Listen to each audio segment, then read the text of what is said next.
ಆತ್ಮೀಯ ಸ್ಪರ್ಧಾರ್ಥಿಗಳೇ, ತಮಗೆಲ್ಲರಿಗೂ ಕೂಡ ಸಾಧನಾ ಶಂಕರ್ ಅಕಾಡೆಮಿ ಯೂಟ್ಯೂಬ್ ಚಾನಲ್ಗೆ ಪ್ರೀತಿಯ ಸ್ವಾಗತ. ಈಗಾಗಲೇ ನಾವು ಈ ಭಾಷಾಭ್ಯಾಸಕ್ಕೆ ಸಂಬಂಧಪಟ್ಟಿರ್ತಕ್ಕಂಥ ಮಾಹಿತಿಯನ್ನು ನೋಡ್ತಾ ಇದ್ದೀವಿ. ಭಾಷಾಭ್ಯಾಸದಲ್ಲಿ ಪ್ರಮುಖವಾಗಿ ಬರ್ತಕ್ಕಂಥದ್ದು ಆಡು ಮಾತಿನ ಗ್ರಾಂಥಿಕ ನುಡಿಗಳು ಅಂಥೇಳಿ. ಯಾಕಂದರೆ ಇತ್ತೀಚಿನ ಪರೀಕ್ಷೆಗಳಲ್ಲಿ ಇದರ ಬಗ್ಗೆ ಭಾಳ ಎಕ್ಸಾಮ್ದೊಳಗೆ ಏನು ಮಾಡ್ತಾನಪ್ಪ ಅಂತ ಕೇಳಿದ್ರೆ ಪ್ರಶ್ನೆಯನ್ನು ಕೇಳ್ತಾ ಇರ್ತಾನೆ. ಅದರಲ್ಲಿ ಪ್ರಮುಖವಾಗಿ ಬರ್ತಕ್ಕಂಥದ್ದು ನಮ್ಮ ಜಾನಪದ ಶೈಲಿಯ ಮಾತುಗಳು ಏನಾಗಿರ್ತಾವಪ್ಪ ಅಂತ ಕೇಳಿದ್ರೆ ಗ್ರಾಂಥಿಕ ಪದಗಳಿಗೆ ಕೇಳ್ತಾನೆ. ಯಾಕಂದರೆ ಈ ನಮ್ಮ ತ್ರಿಪದಿ ಅಂತಕ್ಕಂಥದ್ದು ಇದೆಯಲ್ಲ, ಈ ತ್ರಿಪದಿಯಲ್ಲಿ ಜಾನಪದ ಸಾಹಿತ್ಯನೇ ಜಾಸ್ತಿ ಇದೆ. ಈ ಜನಪದ ಸಾಹಿತ್ಯ ಜಾಸ್ತಿ ಇದೆ ಅಂದಾಗ ಆ ಪ್ರಾಂತ್ಯಕ್ಕೆ ಅನುಗುಣವಾಗಿ ಏನಿರ್ತಾವಪ್ಪ ಅಂತ ಕೇಳಿದ್ರೆ ಅವು ಜಾನಪದ ನುಡಿಗಟ್ಟಗಳಿರ್ತಾವೆ. ಆ ಜಾನಪದ ನುಡಿಗಟ್ಟಗಳನ್ನು ನಾವು ಯಾವ ಭಾಷೆ ಒಳಗೆ ಕೇಳ್ತಾನಾತ? ಗ್ರಾಂಥಿಕ ಭಾಷೆಯಲ್ಲಿ ಬರೀರಿ ಅಂತ ಹೇಳ್ತಾನೆ. ಈಗ ನಮ್ಮ ಉತ್ತರ ಕರ್ನಾಟಕ ಭಾಷೆಯಲ್ಲಿ ಜನಪದ ಅತಿ ಹೆಚ್ಚಾಗಿ ಸಿಗತ್ತೆ. ಯಾಕಂದರೆ ಹಲಸಂಗಿ ಗೆಳೆಯರು ಅಂತಕ್ಕಂತಹ ಗೆಳೆಯರ ಬಳಗವನ್ನು ಕಟ್ಕೊಂಡು ಈ ಜಾನಪದದ ಬಗ್ಗೆ ಸಂಶೋಧನೆ ಮಾಡಿ ಕೃತಿಯನ್ನು ರಚನೆ ಮಾಡಿ ಅಲ್ಲಿ ಕೊಟ್ಟಾಗ ಅದರ ಮೇಲೆ ಏನು ಮಾಡ್ತಾರಪ್ಪ ಅಂತ ಕೇಳಿದ್ರೆ ಅತಿ ಹೆಚ್ಚಾಗಿ ಪದಗಳನ್ನು ಬಳಸ್ತಾರೆ. ಆ ಪದಗಳನ್ನು ಗ್ರಾಂಥಿಕ ರೂಪದಲ್ಲಿ ಬರೀರಿ ಅಂದಾಗ ನಮಗೇನಾಗಿಬಿಡ್ತೈತಪ್ಪ ಅಂದರೆ ಇದನ್ನ ಏನು ಹೇಳಾಕತ್ತಾರೋ ಅಂತೇಳಿ ಕೆಲವೊಂದು ಭಾಗದ ವಿದ್ಯಾರ್ಥಿಗಳಿಗೆ ಅದು ಗೊಂದಲ ಸ್ಟಾರ್ಟ್ ಆಗುತ್ತೆ. ಬಟ್ ಗೊಂದಲ ಮಾಡ್ಕೊಳ್ಬಾರ್ದು. ಇಲ್ಲೊಂದು ಬ್ಯಾಸಿಗೆ ಅಂತಕ್ಕಂಥ ಒಂದು ಪದ ಇದೆ. ಬ್ಯಾಸಿಗೆಗೆ ನಾವು ಉತ್ತರ ಕನ್ನಡ ಭಾಷೆಯಲ್ಲಿ ಬ್ಯಾಸಿಗೆನ ಅಂತೀವಿ. ಬ್ಯಾಸಿಗೆ ದಿವಸಕ್ಕೆ ಬೇವಿನ ಮರ ತಂಪ, ಭೀಮಾರತಿ ಎಂಬ ಹೊಳೆ ತಂಪ ಹಡೆದವ ನೀ ತಂಪ ನನ್ನ ತವರಿಗೆ ಅಂತೇಳಿ. ನೀ ತಂಪ ಅಂದ್ರೆ ಏನೋ ತಂಪು ಅಂತ. ಎಲ್ಲಿ? ತವರಿಗೆ ಅಂದರೆ ತವರು ಮನೆಗೆ. ನೀವೇನಾದರೂ ಜನಪದ ಗೀತೆಗಳನ್ನು ಸಂಪೂರ್ಣವಾಗಿ ತಿಳ್ಕೊಂಡ್ಬಿಟ್ರಿ ಅಂದರೆ ಅಲ್ಲಿ ಏನಾಗಿಬಿಡ್ತೈತಪ್ಪ ಅಂತ ಕೇಳಿದ್ರೆ ಅರ್ಥ ಆಗಿಬಿಡ್ತೈತಿ. ಈ ಬ್ಯಾಸಿಗೆ ಅಂತಕ್ಕಂಥ ಪದ ಏನಾಗತ್ತಪ್ಪ ಅಂತ ಕೇಳಿದ್ರೆ ಬೇಸಿಗೆ ಅಂಥೇಳಿ ರೂಪವನ್ನು ಗ್ರಾಂಥಿಕ ರೂಪದಲ್ಲಿ ಪಡ್ಕೋತೈತಿ. ಯಾರಿಗೆ ಹೇಳಬೇಕು ನಮ್ಮ ಎದೆಯ ಬ್ಯಾನಿ? ಎದೆ ಅಂದರೆ ಏನೋ ಹೃದಯ ಅಥವಾ ಈ ಎದೆಯ ಬ್ಯಾನಿ ಅಂದರೆ ಏನೋ ನೋವು ಅಥವಾ ಬೇನೆ ಅಂಥೇಳಿ. ನೆಕ್ಸ್ಟ್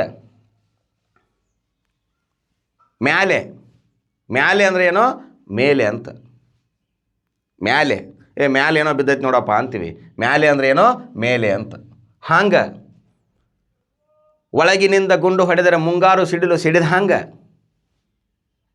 ಕುಡಿಹುಬ್ಬು ಬೇವಿ ನೆಸಳಾಂಗ, ಕಣ್ಣೋಟ ಶಿವನ ಕೈಯಲಗು ಹೊಳೆದಾಂಗ, ಆಡಿಬಾಯನ ಕಂದ ಅಂಗಾಲ ತೊಳೆದೇನ, ತೆಂಗಿನಕಾಯಿ ತಿಳಿನೀರ ತಕ್ಕೊಂಡು ಬಂಗಾರ ಮೋರೆ ತೊಳೆದೇನ, ಮೋರೆ ಮುಖ. ಈ ರೀತಿ ಪದಗಳು ಏನು ಮಾಡ್ತಾವಪ್ಪ ಅಂತ ಕೇಳಿದ್ರೆ ಕೇಳ್ತಿರ್ತಾರೆ. ಹೋಗೈತಿ, ಇವನ ಜೀವ ಹೋಗೈತಿ ಅಂತೀವಿ. ಹೋಗೈತಿ ಅಂದ್ರೆ ಹೋಗಿದೆ ಅಂತ. ಹೊಸದು ತೊಂಬ ಅಂತೀವಿ. ಹೊಸದು ಅಂದರೆ ಹೊಸದು ಅಂತ. ಅವನಿಗೇನು ಬಂದೈತಿ ಅಂತ ಬ್ಯಾನಿ ಅಂತ ಕೇಳ್ತೀವಿ. ಅರ್ಥ ಆಗತೈತಲ್ಲ? ಬಂದೈತಿ ಅಂದರೆ ಬಂದಿದೆ. ಐತಿ, ನಮ್ಮ ಮನೆಯಲ್ಲಿ ಇದೆ. ಐತಿ ಅಂದರೆ ಏನೋ ಇದೆ ಅಂತ. ಹಚ್ಚಡದ ಪದರಾಗ ಅಚ್ಚ ಮಲ್ಲಿಗೆ ಹೂವ ಬಿಚ್ಚಿ ಉಗಿವಂತ ನನ್ನ ರಾಯರನ್ನ ಬಿಟ್ಟಂಗ ಬರಲೆ ತವರಿಗೆ, ಬಿಟ್ಟಂಗ ಬಿಡೋದು ಹೇಗೆ ಅಂತ. ಈ ರೀತಿ ಪದಗಳೇನು ಬರ್ತಾವೋ ಆ ಪದಗಳನ್ನು ನಾವೇನು ಮಾಡಬೇಕಪ್ಪ ಅಂತ ಕೇಳಿದ್ರೆ ಅರ್ಥೈಸ್ಕೊಳ್ಬೇಕು. ಅರಳ್ಯಾವ ಮಲ್ಲಿಗೆ ಅಂದರೆ ಅರಳಿವೆ ಅಂತ. ಗೋದೈತಿ. ಕುತ್ಕೋ ಸೊಮ್ಮ. ಕುತ್ಕೋ ಅಂದರೆ ಕುಳಿತುಕೋ ಅಂತ. ಎತ್ಕೋ ಅಂದರೆ ಎತ್ತಿಕೋ ಅಂತ. ತಾಯವನ ಬೈಬೇಡ ತಿಳಿಗೇಡಿ ನನ್ನ ತಮ್ಮ, ಭಾಳ ದಿನದಾಕಿ ತಾಯವನ ಬೈದಾರ ಭಾಳ ಮರಿಗಾಳ ಮನದಾಗ. ನೋಡ್ರಿ, ತಾಯವನ ಬೈಬೇಡ ತಿಳಿಗೇಡಿ ನನ್ನ ತಮ್ಮ, ಬೈಯಬೇಡ. ಭಾಳ ದಿನದಾಕಿ ಹಡೆದವನ ಬೈದಾರ ಭಾಳ ಮರಿಗಾಳ ಅಂದ್ರೆ ಮರಿಗಿದ್ದಾಳೆ ಅಂದರೆ ಬೇಜಾರು ಮಾಡ್ಕೋತಾಳು ಅಂತ. ಭಾಳ ಮರಿಗಾಳ ಮನದಾಗ. ನೆಕ್ಸ್ಟ್ ನೋಡ್ರಿ, ಕೂಸು ಮಲಗೈತಿ ಅಂತ ಹೇಳ್ತೀವಿ, ಮಲಗಿದೆ ಅಂಥೇಳಿ. ಮಾಡ್ಯಾರೆ ಮಾಡಿದ್ದಾರೆ, ಮ್ಯಾಲ ಲಗುನ ಬಾ ಅಂದ್ರೆ ಬೇಗ ಬಾ ಅಂತ. ಸಕ್ಕರೆ ಕಡ್ಡಿ ತರ್ತೀನಿ, ಮಿಕ್ಕರಿ ನಿನಗೆ ಕೊಡ್ತೀನಿ ಅಂತ ಹೇಳ್ತೀವಿ. ಆದರೂ ಸಕ್ಕರೆ ಕಡ್ಡಿ ತರ್ತೀನಿ. ನೆಕ್ಸ್ಟ್ ನೋಡ್ರಿ, ತೊಟ್ಟಿಲ ಹೊತ್ಕೊಂಡು ತವ್ರ ಬಣ್ಣ ಉಟ್ಕೊಂಡು ಅಪ್ಪ ಕೊಟ್ಟೆಮ್ಮೆ ಹೊಡ್ಕೊಂಡು ತಂಗಮ್ಮ ತಿಟ್ಟತ್ತಿ ತಿರುಗಿ ನೋಡ್ಯಾಳ. ಹೊತ್ಕೊಂಡು ಅಂದ್ರೇನೋ ಹೊತ್ತುಕೊಂಡು. ನೋಡಿರಿ, ಇದನ್ನು ಭಾಳ ಸಲ ಹೇಳಿದ್ದೀನಿ ನಾನು. ಈ ಲಾಸ್ಟ್ ಒಂದು KA ಬೋರ್ಡಿನ ಎಕ್ಸಾಮ್ದೊಳಗೆ ಈ ತವರು ಬಣ್ಣ ಅಂತಕ್ಕಂಥ ಪದವನ್ನು ಕೇಳಿದರು. ತವರು ಬಣ್ಣ ಅಂದ್ರೆ ಏನೋ ಸೀರೆ. ತವರು ಬಣ್ಣ ಅಂದ್ರೆ ಏನು? ಹೊಸ ಸೀರೆ. ತೊಟ್ಟಿಲ ಹೊತ್ಕೊಂಡು ತವರು ಬಣ್ಣ ಉಟ್ಕೊಂಡು ಅಪ್ಪ ಕೊಟ್ಟೆಮ್ಮೆ ಹೊಡ್ಕೊಂಡು ತಂಗಿಯಮ್ಮ ತಿಟ್ಟತ್ತಿ ತಿರುಗಿ ನೋಡ್ಯಾಳ. ಮಡದಿನ ಬಡದಾನ ಮಣದಾಗ ಮರಿಗ್ಯಾನ. ಮಡದಿನ ಬಡದಾನ ಮಣದಾಗ ಮರಿಗ್ಯಾನ. ಮರಿಗ್ಯಾನ ಅಂದ್ರೆ ಬೇಜಾರಾಗಿದ್ದಾನ ಅಂತ, ಬೇಜಾರು ಅಂತ. ಮರಿಗ್ಯಾನ ಮಡದಿನ ಬಡದಾನ ಮಣದಾಗ ಮರಿಗ್ಯಾನ, ಒಳಗೋಗಿ ಸೆರಗ ಹಿಡ್ದಾನ. ಒಳಗೋಗಿ ಸೆರಗ ಹಿಡ್ದ ಕೇಳ್ತಾನ, ನಾ ಹೆಚ್ಚು ನಿನ್ನ ತವರ ಹೆಚ್ಚು. ಹೆಚ್ಚು ಅಂದ್ರೆ ಹೆಚ್ಚು. ಈ ರೀತಿ ಪದಗಳನ್ನ ಪದ್ಯದ ಮೇಲೇನ ಕೊಟ್ಟಿರ್ತಾನೆ ಇವ್ರನ್ನೆಲ್ಲ. ನೆಕ್ಸ್ಟ್ ನೋಡಿ, ತೊಟ್ಟಿ ಆಯ್ತಾರ. ಆಯ್ತಾರ ಸಾಲಿ ಸೂಟಿ ಅಂತ ಹೇಳ್ತೀವಿ ನಾವು.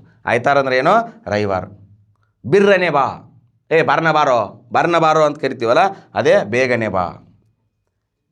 ಹೊತ್ತಾರೆದ್ದು ಯಾರ್ಯಾರ ನೆನೆಯಲೆ, ಎಳ್ಳು ಜೀರಿಗೆ ಬೆಳೆಯೋಳ ಭೂಮಿ ತಾಯವನ ಎದ್ದೊಂದು ಗಳಿಗೆ ನೆನೆದೇನ. ಕೂಸು ಇದ್ದ ಮನೆಗೆ ಬೀಸಣಿಕೆ ಯಾತಕ ಕೂಸು ಕಂದಯ್ಯ ಒಳಹೊರಗ ಆಡಿದರ ಬೀಸಣಿಕೆ ಗಾಳಿ ಸುಳಿದಾವ. ಇಲ್ಲಿ ಏನು ಪದ್ಯಗಳಿರ್ತಾವೋ ಆ ಪದ್ಯದ ಮೇಲೆ ಏನಿರ್ತಾವಪ್ಪ ಅಂತ ಕೇಳಿದ್ರೆ ಪದಗಳನ್ನು ಕೇಳ್ತಾನೆ. ಆ ಪದ್ಯಗಳನ್ನು, ಜನಪದದ ಪದ್ಯಗಳನ್ನು ಒಂದು ಚೂರು ನೀವು ಅರ್ಥೈಸ್ಕೊಂಡು ಬಿಟ್ಟರೆ ಯಾವುದೇ ಕಾರಣಕ್ಕೂ ಮಾರ್ಕ್ಸನ್ನು ಕಳ್ಕೊಳ್ಳಂಗಿಲ್ಲ. ಭಾಳ ಈಸಿಯಾಗಿ ಏನು ಮಾಡ್ಬೋದಪ್ಪ ಅಂತ ಕೇಳಿದ್ರೆ ಮಾರ್ಕ್ಸನ್ನು ಪಡ್ಕೊಳ್ಬೋದು. ನೋಡಿರಿ, ಮಗು ಮಲಗಿದೆ ಅಥವಾ ಮಲಗ್ಯಾನ, ಅವನು ಮನೆಯಾನು ಅಂತ ಹೇಳ್ತೀವಿ ನಾವು. ಮನ್ಯಾಗ ಅಂದ್ರೆ ಮನೆಯಲ್ಲಿ, ಮಲಗ್ಯಾನ ಅಂದ್ರೆ ಮಲಗಿದ್ದಾನೆ. ಸಾಲಿ ಸೂಟಿ ಐತೆ ಅಂತ ಹೇಳ್ತೀವಿ, ಸಾಲೆ ಅಲ್ಲ ಅದು ಶಾಲೆ. ಈ ರೀತಿ ಪದಗಳೇನು ಮಾಡ್ತಾವಪ್ಪ ಅಂತ ಕೇಳಿದ್ರೆ ಎಕ್ಸಾಮಲ್ಲಿ ಒಂದು ಅಂಕವನ್ನು ನಮಗೆ ಕಸ್ಕೊಳ್ತಕ್ಕಂಥ ಸಂಭವಗಳು ಜಾಸ್ತಿ ಇರ್ತಾವೆ. ಆ ಒಂದು ಅಂಕಗಳನ್ನು ನಾವೇನು ಮಾಡಬಾರ್ದು, ಕಳ್ಕೋಬಾರ್ದಾದ್ರೆ ಏನು ಮಾಡಬೇಕಪ್ಪ, ಮತ್ತೆ ಓದಬೇಕು. ಹೌದಾ? ಈಗ ನೋಡಿರಿ, ಏಸೊಂದುಗಳಿಗೆ ನೆನೆಯಲೆ.